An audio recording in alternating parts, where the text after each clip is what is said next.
Hello everyone. आज हम discuss करेंगे कुछ इंपॉर्टेंट टर्म्स है, आइसोटोप्स, आइसोबार्स, आइसोटोन्स और आइसोइलेक्ट्रॉन्स। तो हम अब हमें ये पता लग गया है कि जो एटम होता है उसके अंदर सब एटॉमिक पार्टिकल्स होते हैं, इलेक्ट्रॉन्स, प्रोटॉन्स और neutrons.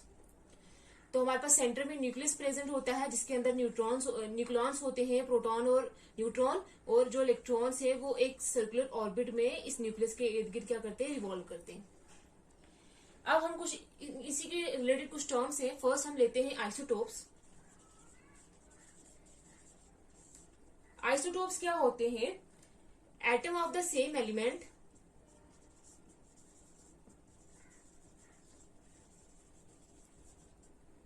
which have the same atomic number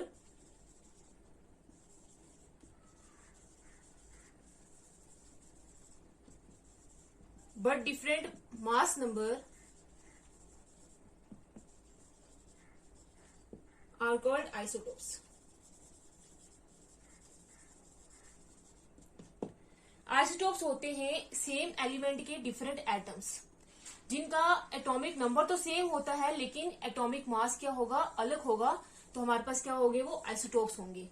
अब एटम सेम ही एलिमेंट के तो एटॉमिक नंबर तो सेम ही होगा क्योंकि हमारे पास एलिमेंट सेम है, लेकिन उनका जब मास नंबर डिफरेंट होगा तो ऐसे एलिमेंट्स को हम क्या बोलेंगे, ऐसे सब्सटेंसेस को हम क्या बोलेंगे, वो हमारे पास क्या है, आइसोटोप्स है। अब इसमें है कि एटॉमिक नंबर सेम होता है। एटॉमिक नंबर किसके बराबर होता है? नंबर ऑफ प्रोटॉन्स के बराबर होता है या इलेक्ट्रॉन्स के बराबर होता है। और मास नंबर किसके बराबर होता है? सम ऑफ प्रोटॉन प्लस न्यूट्रॉन, उसी को हम मास नंबर बोलते हैं। तो अगर अब एटॉमिक नंबर सेम है तो नंबर ऑफ प्रोटॉन क्या रहेगा, फिर सेम रहेगा। मास नंबर डिफरेंट है तो मतलब सम ऑफ प्रोटॉन और न्यूट्रॉन क्या रहेगा, डिफरेंट रहेगा। अब यहाँ पे प्रोटॉन तो हमने सेम रखे हुए तो मतलब नंबर ऑफ प्रोटॉन्स जो होंगे, वो न्यूट्रॉन्स जो होंगे वो क्या रहेंगे, डिफरेंट रहेंगे।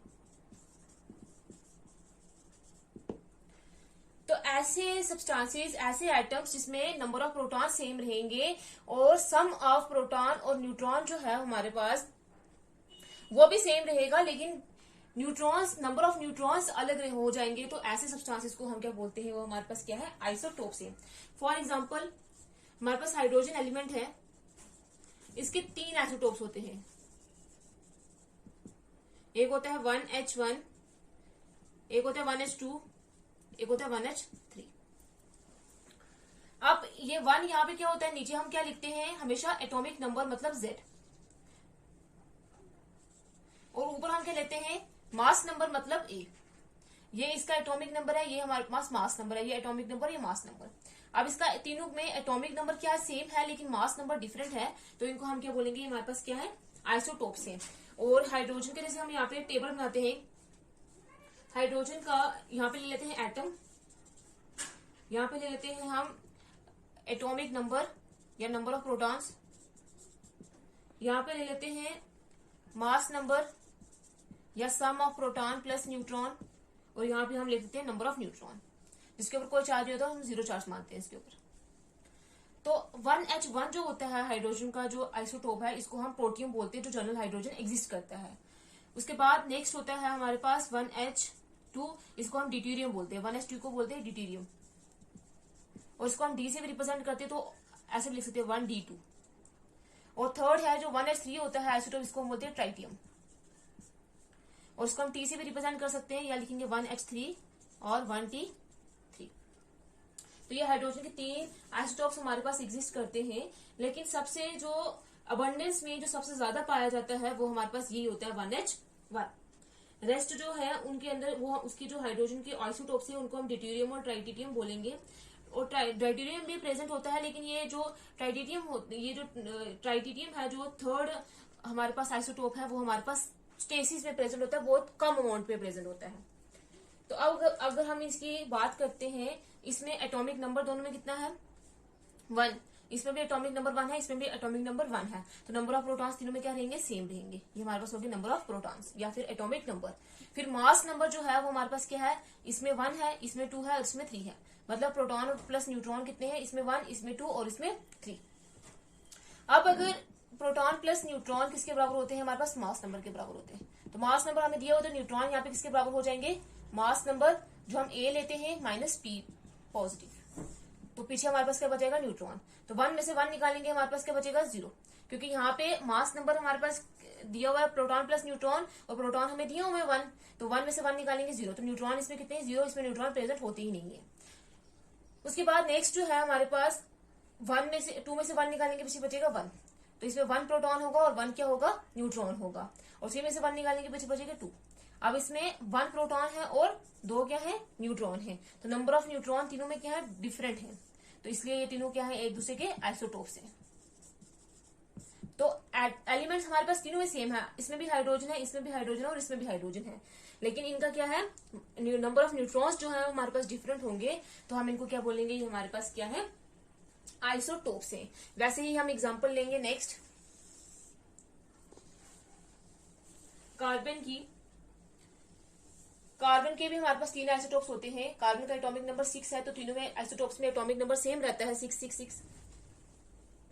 तो इसमें इसका एटॉमिक नंबर मास नंबर होता है हमारे पास 12, इसमें होता है इसका 30 और इसमें होता है 14। ये तीनों भी एक दूसरे के क्या होते हैं, आइसोटोप्स होते हैं, क्योंकि एटॉमिक नंबर सेम है, सिर्फ मास नंबर डिफरेंट है, मतलब नंबर ऑफ न्यूट्रॉन्स डिफरेंट होंगे।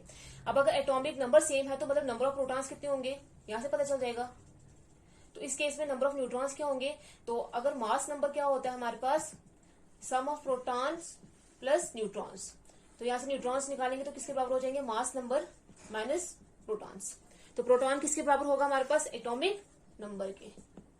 तो यहाँ पे न्यूट्रॉन अगर हम निकालेंगे, इसमें न्यूट्रॉन कितने होंगे, मास कितना दिया होगा हमारे पास 12 माइनस नंबर ऑफ प्रोटॉन, मतलब एटॉमिक नंबर कितना दिया होगा 6, तो आ जाएगा हमारे पास 12 में से 6 निकालेंगे तो 6, तो इसमें नंबर ऑफ न्यूट्रॉन्स कितने होंगे, 6।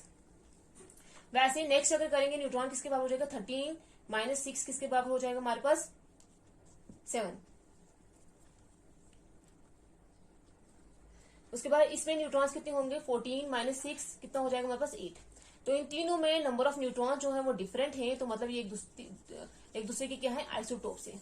तो आइसोटोप्स में क्या होता है, एलिमेंट तो सेम होता है, तीनों में कार्बन है, लेकिन इसमें क्या होगा, एटॉमिक नंबर भी सेम होगा, मतलब नंबर ऑफ प्रोटॉन्स सेम होंगे, लेकिन नंबर ऑफ न्यूट्रॉन्स क्या होंगे, डिफरेंट होंगे।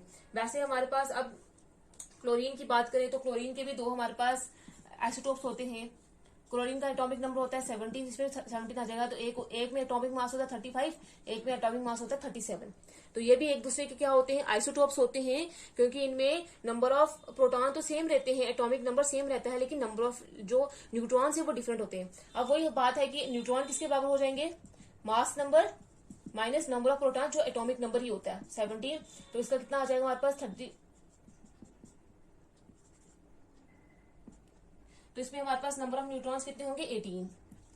इसमें कितने होंगे हमारे पास, 37 माइनस 17 कितने होंगे, 20। तो इसमें नंबर ऑफ न्यूट्रॉन्स 18 है, इसमें नंबर ऑफ न्यूट्रॉन्स कितने हैं, 20। तो ये हमारे पास दोनों के होंगे, एक दूसरे के आइसोटोप्स होंगे। तो अब हमने देखा कि आइसोटोप्स हमारे पास सेम ही एलिमेंट के एटम्स होते हैं, जिनका हमारे पास एटॉमिक नंबर सेम रहता है, लेकिन मास नंबर डिफरेंट होता है, मतलब नंबर ऑफ न्यूट्रॉन्स डिफरेंट होते हैं। उनको हम क्या बोलते हैं, वो क्या है हमारे पास, आइसोटोप्स है। अब किसी भी एलिमेंट की जो केमिकल प्रॉपर्टीज होती है, किसी भी एटम की केमिकल प्रॉपर्टीज, वो इलेक्ट्रॉन्स की वजह से होती है, क्योंकि कोई भी अगर केमिकल रिएक्शन परफॉर्म करेंगे उसमें इलेक्ट्रॉन्स एक्सचेंज होंगे, इलेक्ट्रॉन्स चेंज होंगे, गेन होते हैं या लूज होते हैं। तो यहाँ पे इलेक्ट्रॉन का तो कुछ काम है नहीं है, इलेक्ट्रॉन जो है वो सेम रह रहे हैं, सिर्फ नंबर ऑफ न्यूट्रॉन्स चेंज रहे हैं, जिनका केमिकल प्रॉपर्टीज में कोई इफेक्ट नहीं होता है। इसलिए जितने भी आइसोटोप्स होते हैं, आइसोटोप्स ऑफ जो सेम एलिमेंट के जो आइसोटोप्स होते हैं, given element will have similar chemical properties. तो इनकी केमिकल प्रॉपर्टीज क्या होती है, सिमिलर होती है। जो आइसोटोप्स होते हैं उनकी केमिकल प्रॉपर्टीज क्या होती है, सिमिलर होती है। ये थे हमारे पास आइसोटोप्स। नेक्स्ट हम डिस्कस करेंगे अब आइसोबार्स।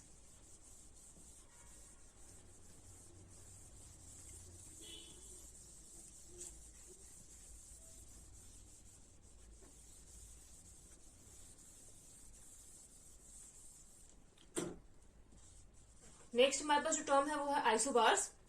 आइसोबार्स क्या होते हैं, atoms of different elements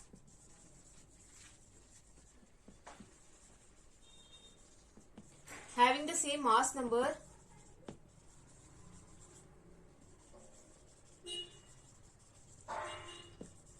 but different atomic numbers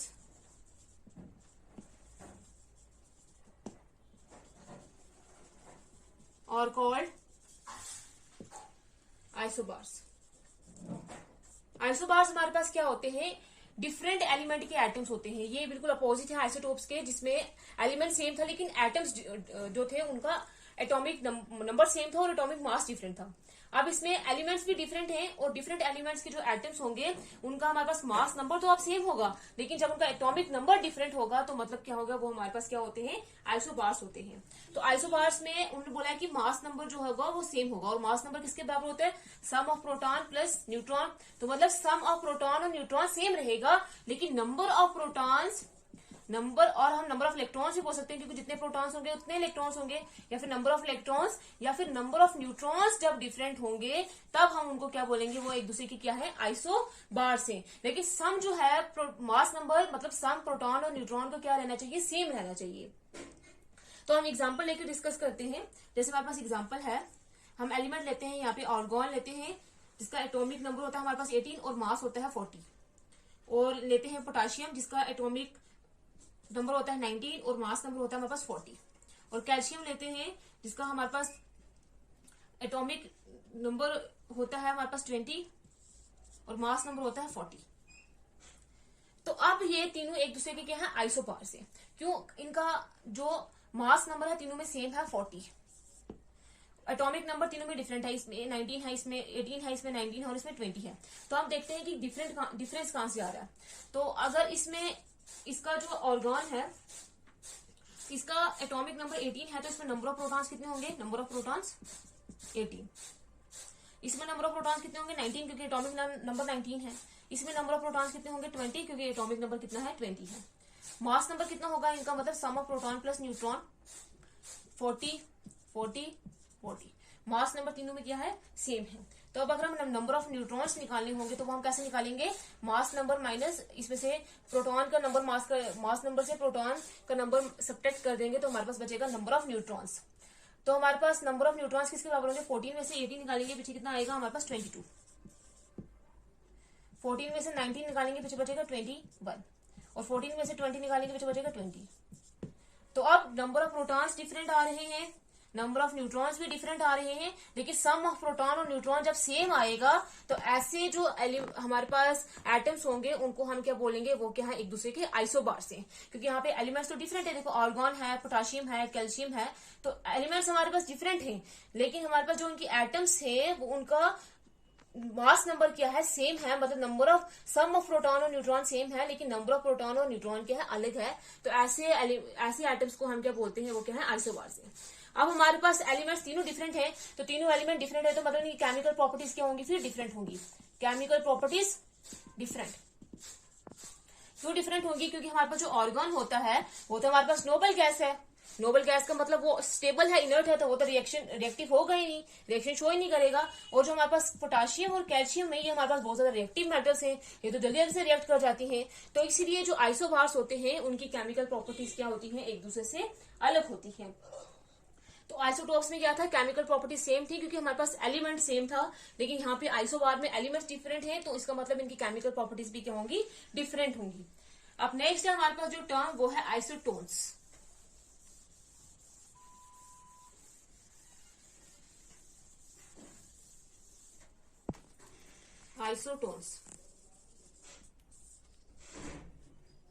isotones हमारे पास क्या होते हैं, atoms having same number of neutrons but different mass numbers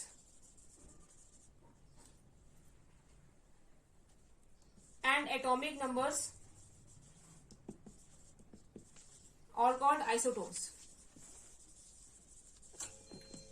isotones हमारे पास क्या होते हैं, ऐसे एटम्स होते हैं जिनमें नंबर ऑफ न्यूट्रॉन्स जो होते हैं वो सेम होते हैं, लेकिन उनका मास नंबर और एटॉमिक नंबर क्या होगा, डिफरेंट होगा. तो अब मास नंबर भी डिफरेंट है और एटॉमिक नंबर भी डिफरेंट है, सेम क्या रहेंगे, सिर्फ नंबर ऑफ न्यूट्रॉन्स. तो ऐसे एटम्स को हम क्या बोलते हैं, वो क्या है हमारे पास आइसोटोन्स है. तो अब अगर इन्होंने बोला है कि मास नंबर क्या अगर डिफरेंट है तो सम ऑफ प्रोटॉन प्लस न्यूट्रॉन भी डिफरेंट होगा, और number of protons atomic number different तो नंबर ऑफ प्रोटॉन्स भी क्या होंगे, डिफरेंट होंगे। सिर्फ क्या होंगे यहाँ से नंबर ऑफ न्यूट्रॉन्स जो है अकेले जो individual number of electron neutrons होंगे वो क्या रहेंगे, सेम रहेंगे, तो उनको हम क्या बोलेंगे, वो क्या है हमारे पास आइसोटोन्स है। जैसे हमारे पास एग्जांपल लेते हैं, यहाँ पे हम लिखते हैं एलिमेंट, जैसे कार्बन हो गया, नाइट्रोजन हो गया, ऑक्सीजन हो गया। तो इनके हम लेते हैं, कार्बन का एटॉमिक नंबर होता है 6 और इसमें हमारे पास इसका अगर आइसोटोप ले तो इसके 3 आइसोटोप्स होते हैं, तो इसमें हम ले लेते हैं 14 वाला आइसोटोप। उसके बाद नेक्स्ट नाइट्रोजन वाला है 7 और 15, ऑक्सीजन जो है हमारे पास 8 और 16। इसका एटॉमिक नंबर 8 होता है और मास नंबर 16 होता है। इसका हमारे पास एटॉमिक नंबर 7 होता है और मास नंबर कितना होता है, 15। तो अब इसका एटॉमिक नंबर देखें तो इसका एटॉमिक नंबर है 6, इसका है 7 और इसका है हमारे पास 8।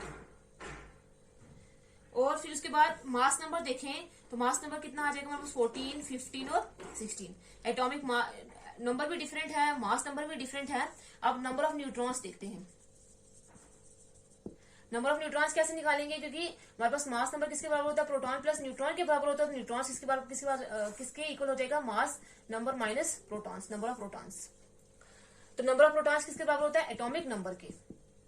तो मास नंबर हमारे पास कितना 14 में से 6 निकालेंगे बचे बचेंगे 8। तो नंबर ऑफ न्यूट्रॉन्स इस केस में कितने होंगे, 8। उसके बाद 15 में से यहाँ से हम 7 निकालेंगे, पीछे कितना बचेगा 8। 16 में से 8 निकालेंगे, पीछे का बचेगा 8। तो इन तीनों केसेस में इनका एटॉमिक नंबर डिफरेंट है, मास नंबर भी डिफरेंट है, लेकिन नंबर ऑफ न्यूट्रॉन्स क्या है, सेम है। तो हम क्या बोलेंगे, ये एक दूसरे की क्या है, आइसोटोन्स है। तो ये था हमारे पास आइसोटोन्स, जिनमें क्या होता है, एटम के अंदर नंबर ऑफ न्यूट्रॉन सेम रहते हैं, लेकिन उनका मास नंबर डिफरेंट होता है और एटॉमिक नंबर भी क्या होता है, डिफरेंट होता है। नेक्स्ट जो हमारे पास लास्ट टर्म बची है वो है हमारे पास iso electrons. Iso electrons, iso electrons क्या होते हैं, स्पीशीज, एटम्स और ions containing same number of electrons are called isoelectrons। तो ऐसी स्पीशीज, यहाँ पे हमने स्पीशीज क्यों बोला है, क्योंकि पहले हम सिर्फ एटम की बात कर रहे थे, लेकिन अब इसमें एटम भी इंक्लूडेड है और आइंस भी इंक्लूडेड है, मतलब चार्ज पार्टिकल्स भी इंक्लूडेड हैं। तो ऐसी स्पीशीज जिसमें सेम नंबर ऑफ इलेक्ट्रॉन्स होंगे उनको हम क्या बोलेंगे, आइसो इलेक्ट्रॉन्स। तो अब इसमें जरूरी नहीं है कि same number of electron same, अगर हम सभी सेम एटम लेंगे तो उनमें नंबर ऑफ इलेक्ट्रॉन सेम होंगे। डिफरेंट आइंस के और एटम्स के भी सेम नंबर ऑफ इलेक्ट्रॉन्स होते हैं और उनको हम आइसो इलेक्ट्रॉन्स बोलते हैं। जैसे एग्जांपल है हमारे पास ऑक्सीजन है O2 नेगेटिव, जो इसका आइन है ऑक्सीजन आइन। फ्लोरीन का आइन ले लें, नियोन ले लें जो एक एटम है, ये हमारे पास एनाइंस हैं, फ्लोरीन एनाइन और ऑक्सीजन एनाइन। उसके बाद नेक्स्ट सोडियम आइन ले लें जो केटाइन है, मैग्नीशियम आयन ले ले जो केटाइन है, और एल्यूमिनियम ले ले जो ये भी क्या है, केटाइन है। तो ये सभी एक दूसरे के आइसो इलेक्ट्रॉन्स होते हैं, क्योंकि इनमें हमारे पास नंबर ऑफ इलेक्ट्रॉन्स क्या होते हैं, सेम होते हैं। जैसे हम एग्जांपल लेके डिस्कस करते हैं, जैसे हमारे पास अगर नॉर्मल ऑक्सीजन होता है तो नॉर्मल ऑक्सीजन का एटॉमिक नंबर होता है हमारे पास 8। तो मतलब उसमें 8 ही इलेक्ट्रॉन्स होंगे और 8 ही प्रोटॉन्स होंगे। लेकिन अब यहाँ पे हमने O2 नेगेटिव लिया है, तो O2 नेगेटिव लिया है तो मतलब इसने 2 इलेक्ट्रॉन्स ऑन गेन करे हैं, तभी इसके ऊपर 2 नेगेटिव चार्ज आया है। एक जब इलेक्ट्रॉन गेन करता है कोई एलिमेंट तो उसके ऊपर 1 नेगेटिव चार्ज आता है, और ये 2 इलेक्ट्रॉन गेन करता है तो मतलब इसके ऊपर 2 नेगेटिव चार्ज आएगा। अब पहले इलेक्ट्रॉन्स कितने थे, 8, अब कितने हो गए, 8 + 2 कितने हो गए, 10 इलेक्ट्रॉन्स। उसके बाद नेक्स्ट हम बात करते हैं फ्लोरीन की। तो फ्लोरीन का हमारे पास एटॉमिक नंबर होता है 9, तो मतलब इसमें 9 ही इलेक्ट्रॉन्स होंगे और 9 ही क्या होंगे, प्रोटॉन्स होंगे। लेकिन अब इसने, अगर हम नॉर्मल न्यूट्रल की बात करते हैं, जब फ्लोरीन सिर्फ अपने नॉर्मल स्टेज में था, अब जब इसको हम क्या करेंगे, फ्लोरीन नेगेटिव ले लेंगे, मतलब इसने 1 इलेक्ट्रॉन गेन करा है, तो पहले इसमें 9 इलेक्ट्रॉन्स थे, अब 9 + 1 कितने हो जाएंगे, 9 + 1 10 इलेक्ट्रॉन्स F नेगेटिव के। उसके बाद नियॉन जो हमारे पास एक एटम ही है, तो नियॉन का हमारे पास एटॉमिक नंबर होता है 10, तो इसमें मतलब 10 इलेक्ट्रॉन्स होंगे और 10 ही क्या होंगे, प्रोटॉन्स होंगे, क्योंकि number of electrons is always equal to number of protons in an element. तो इसमें भी कितने इलेक्ट्रॉन्स होंगे, 10 इलेक्ट्रॉन्स होंगे। उसके बाद नेक्स्ट है सोडियम। सोडियम हमारे पास इसका एटॉमिक नंबर होता है 11, तो इसमें मतलब 11 इलेक्ट्रॉन्स होंगे और 11 ही क्या होंगे, प्रोटॉन्स होंगे। लेकिन जब ये कोई केमिकल रिएक्शन शो करेगा, Na पॉजिटिव आयन बनाएगा, तो जब पॉजिटिव आयन कैसे बनता है, जब हम एक इलेक्ट्रॉन को लूज करते हैं तभी नेगेटिव चार्ज आ रहा है तो उसके ऊपर पॉजिटिव चार्ज आएगा। तो पहले इसके पास 11 इलेक्ट्रॉन्स थे तो इसने एक इलेक्ट्रॉन लूज करा, अब पीछे इसके पास कितने इलेक्ट्रॉन्स बन जाएंगे, 10 इलेक्ट्रॉन्स बन जाएंगे, तो ये आ जाएगा 10 इलेक्ट्रॉन्स। फिर नेक्स्ट है हमारे पास मैग्नीशियम Mg2 पॉजिटिव। अगर हम इसका नॉर्मल लें, नॉर्मल स्टेट में इसका एटॉमिक नंबर होता है 12, इसमें 12 इलेक्ट्रॉन्स होते हैं और 12 क्या होते हैं, प्रोटॉन्स होते हैं। तो मैग्नीशियम जब हम 2 पॉजिटिव लेंगे तो मतलब इसने एक इलेक्ट्रॉन लूज करता है कोई एलिमेंट तो एक चार्ज आता है पॉजिटिव, 2 इलेक्ट्रॉन लूज करेगा तो 2 पॉजिटिव चार्ज आएगा। तो यहाँ पे इसके 12 इलेक्ट्रॉन्स थे, इसने 2 इलेक्ट्रॉन लूज करे, पीछे क्या बचाएगा, 10 इलेक्ट्रॉन्स। फिर बात करते हैं एल्यूमिनियम की। एल्यूमिनियम का अगर हम देखें तो एटॉमिक नंबर होता है हमारे पास 13। तो इसमें 13 ही इलेक्ट्रॉन्स होते हैं और 13 ही क्या होते हैं, प्रोटॉन्स होते हैं। लेकिन हम Al3 पॉजिटिव की बात करते हैं तो अब एक अगर इलेक्ट्रॉन रिमूव करता है तो उसके ऊपर एक पॉजिटिव चार्ज होता है, तो इसने 3 इलेक्ट्रॉन रिमूव करे तब इसके बाद 3 पॉजिटिव चार्ज आया। तो पहले इसके पास 13 इलेक्ट्रॉन्स थे, अब इसने 3 इलेक्ट्रॉन को रिमूव कर दिया है, तो 13 में से 10 निकालेंगे, पीछे बचेगा 10 इलेक्ट्रॉन्स। अब इन सभी में देखो, सभी स्पीशीज में नंबर ऑफ इलेक्ट्रॉन जो है वो क्या है, सेम है। चाहे इनका एटॉमिक नंबर डिफरेंट है, एटॉमिक मास डिफरेंट होगा, लेकिन नंबर ऑफ इलेक्ट्रॉन जो है वो क्या है, सेम है। तो इसलिए हम क्या बोलेंगे, ये क्या है, एक दूसरे के आइसो इलेक्ट्रॉनिक है, आइसो इलेक्ट्रॉन्स थे। तो ये थे हमारे पास कुछ टर्म्स। फर्स्ट हमने डिस्कस करी आइसोटॉप्स, जिनमें एटम्स एलिमेंट के एक ही एलिमेंट के जो एटम होंगे उनका डिफरेंट एटॉमिक मास होगा लेकिन एटॉमिक नंबर सेम रहेगा। आइसोबार्स में एलिमेंट्स डिफरेंट होंगे लेकिन उनके एटम्स जो होंगे उनमें एटॉमिक नंबर जो है वो सेम रहेगा और एटॉमिक मास डिफरेंट हो जाएगा। और तीसरा जो था आइसोटोन्स, इसमें हमारे पास क्या होंगे, नंबर ऑफ न्यूट्रॉन जो रहेंगे वो सेम रहेंगे, एटॉमिक नंबर भी डिफरेंट हो जाएगा और एटॉमिक मास भी डिफरेंट हो जाएगा। और इसमें जो आइसो इलेक्ट्रॉन्स है इसमें सभी चीजें डिफरेंट होंगी लेकिन नंबर ऑफ इलेक्ट्रॉन्स क्या रहेंगे, सेम रहेंगे।